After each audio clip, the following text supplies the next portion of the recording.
I am Antonio Garza de Yta, and I'm your host for Cafe and Aquaculture.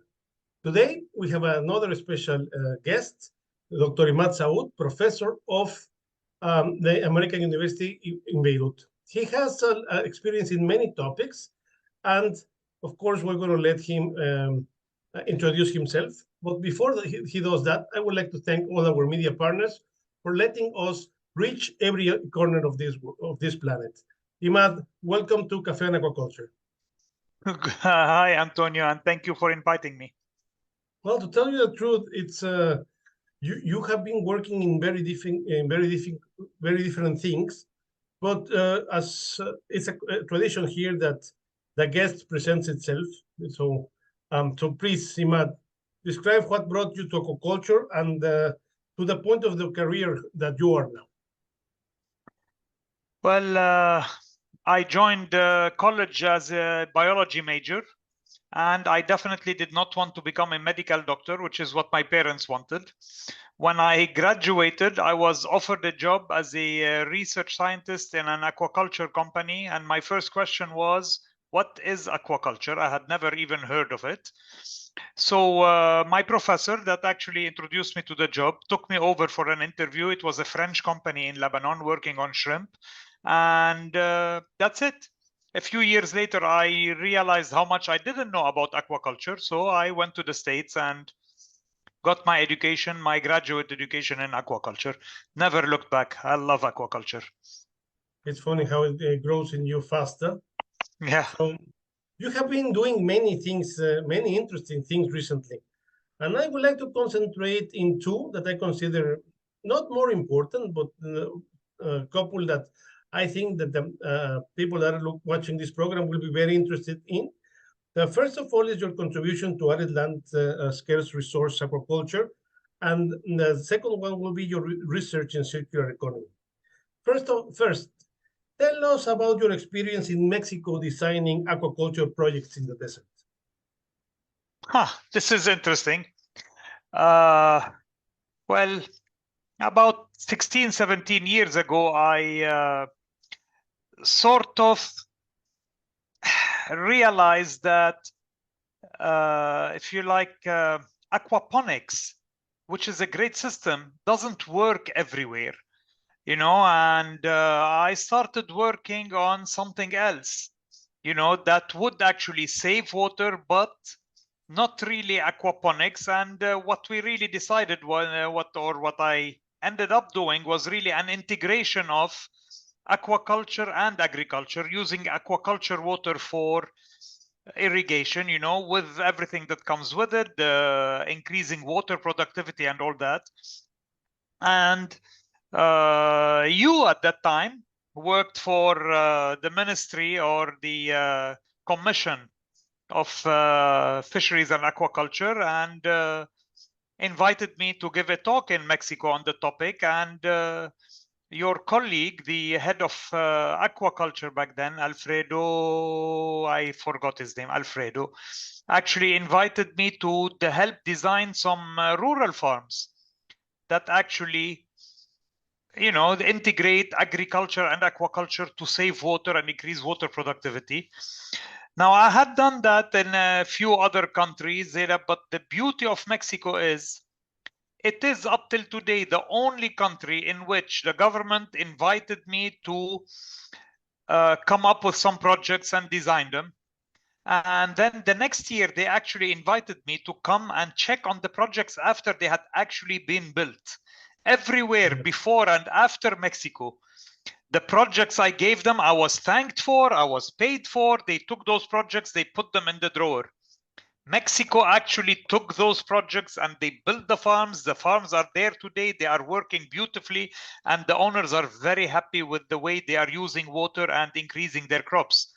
So I was very pleased. I've worked in several states in Mexico, as you know, and it was quite a success. But then COVID came and travel stopped, and, you know, it hasn't, the politics changed and it hasn't started again. But I am really hoping that one day they will go back to that, because it's a great way to produce more food using limited resources of water. I think that limited resource aquaculture, more than the term that is being used all over the world of arid land aquaculture, that seems like a couple of guys were drinking a beer and decided, well, let's call this arid land aquaculture. Anyway, but to tell you the truth, um, what you did, what did you learn doing that? I mean, because is there a real future for scarce resource aquaculture? Is any situation or situations where it will be possible to develop? Well, I like scarce resource aquaculture. I know you came up with it. You told me a short while ago, a few months ago about the term, and I really like it. I had never thought about it, but it is really what I have been trying to do my whole career. Yes, there is a place for scarce resource aquaculture, but scarce resource aquaculture is not one thing.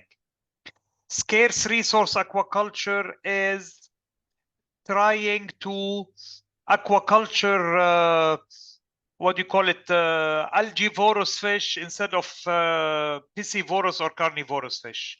Scarce resource aquaculture is trying to do aquaculture in recirculation systems to actually save on water. It is integrating agriculture with aquaculture. It is like one of my projects was to actually use restaurant waste, food in restaurants that is not eaten, and the food that comes, the waste that comes from preparation of that food also, mix them all up and try to replace fish meal, which is a scarce resource, or fish oil or other things, in aquaculture. Yes, it works.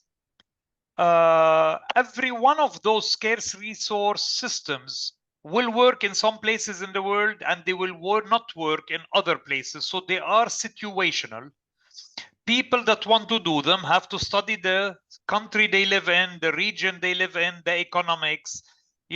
If you are in a small town in the middle of some rural area, using restaurant waste to make your feed is not going to work. But they all work in certain situations, and I think this is where the world needs to start going, because they are not going to find more fish meal to produce. They are not going to find more fresh water to use. They are, a real good scarce resource aquaculture would be marine cage culture. You'll tell me, yes, we have a lot of marine water. That is true, but we don't have a lot of fresh water. So we need to move to marine water. So at the end, it's still a scarce resource. It's the fresh water that's a scarce resource. So we need to move into more marine aquaculture. So I think this adds more tools to the box. Recently, we had Jesse Chappell here, and we're commenting, well, he invented the import race, but it's just a tool. It's good for something, and it's not good for, in some cases, and not good in another. So I think that this is why we need to have as many tools as possible in our box. So we decide. And you talked about That's correct. This topic about you recently worked on a stable diet based on food waste, right? That's correct. Your work was put as an example by FAO as forward thinking during the past African Aquaculture Conference. Can you please comment a little bit more about this project? Well, I was not there when FAO put it forward, but that is a good thing to hear.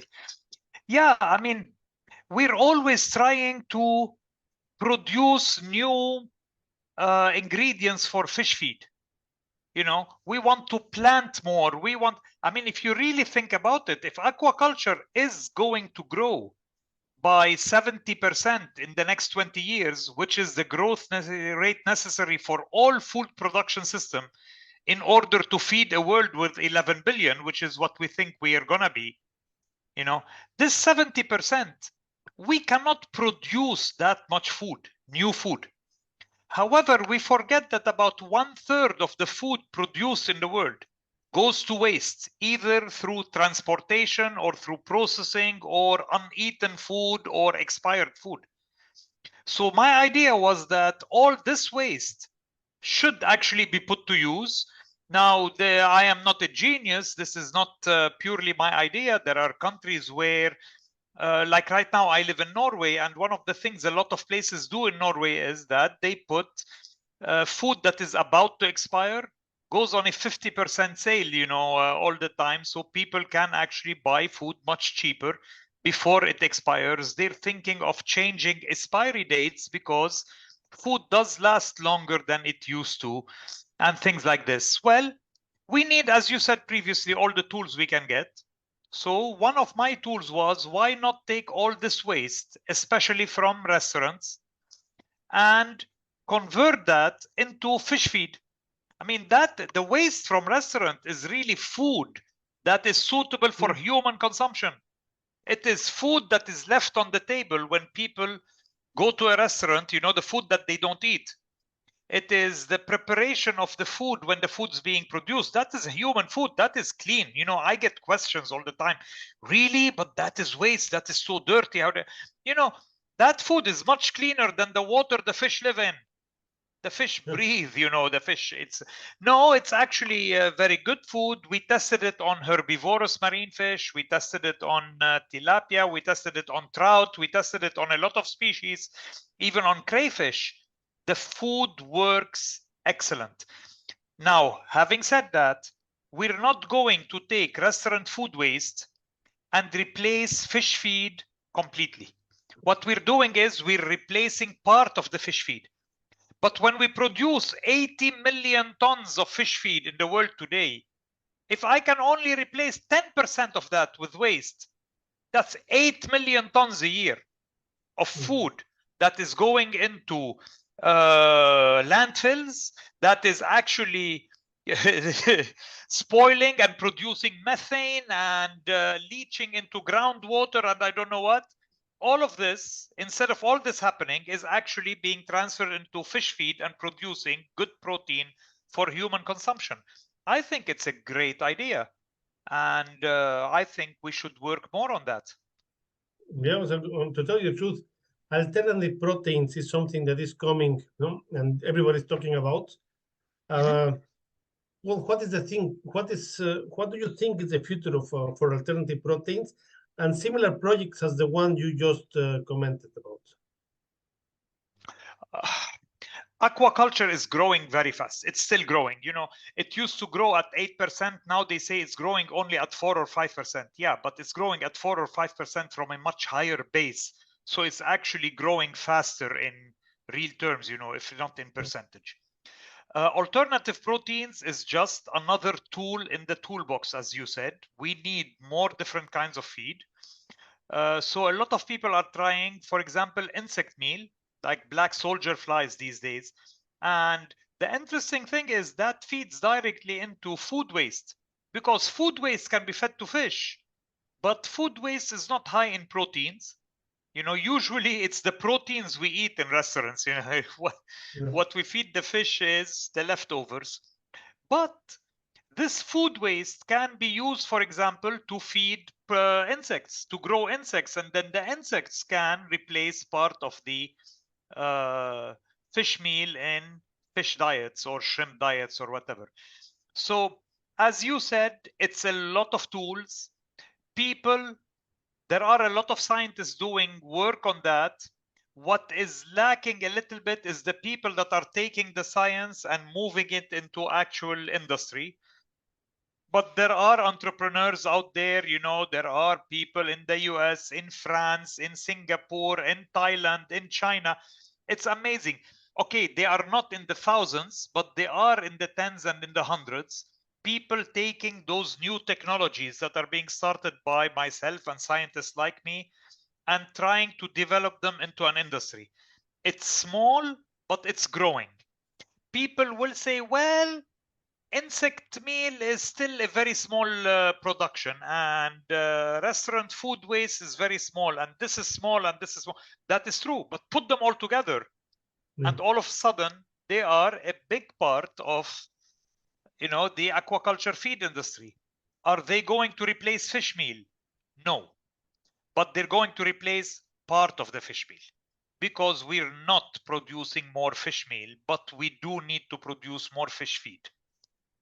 Yeah, to tell you the truth, I mean, circular economy is a concept that is so important because the output of one industry can be the intake of another industry. If we Exactly. don't embrace it, I mean, we're going to keep, losing a lot of resources. And I don't think that if we're going to be 11,000 million people, no, or 11 billion people in this world, we can afford to lose any more resources. No. We have no choice but to do Yeah. it, Antonio. You know, Yeah. the thing is, people are constantly waiting for someone else to do it, and I think the people that actually started are the people that are going to make money from it.